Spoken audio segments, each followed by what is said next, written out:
ये बॉलीवुड जगत एक दुखद खबर सामना को आसी चली जाइए हि मैन धर्मेंद्र दिल तेबे यार भीतर जदि आम कह 89 वर्ष बयस परलोक घटी अर्थात बॉलीवुड जगत में एक शोककूल परिवेश सृष्टि होती अनेक फिल्म रे जादू सी देखते 1962 मसीह निज क्यारियर आरंभ करते 1962 मसीह क्यारियर आरंभ करने भितर अनेक मूवी हिट मूवी देखते आम सहित जोड़ी doctor Soumya Parida deputy editor Kalinga TV Soumya जो भाई ये एक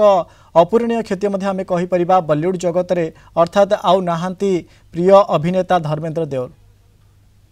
देखो मनोज जमती कहले जो प्रिय अभिनेता धर्मेंद्र आउ नहांती गोटे जुगर अंत घटी जमी 1962 मसीह आज पर्यंत से स्क्रीन रे थिले इवन शेष समय जो होम प्रोडक्शन थिला सेथरे से पुओ मान सहित अभिनय करुथिले एवं जदि देखिबे ताले 89 बयस रे से जो मृत्युवरण करिसेंती घरे से बहुत दिन हैला से जो बयस बयस जो असुस्थता थाए बार्धक्य जनित असुस्थता लगी रही एवं किछि दिन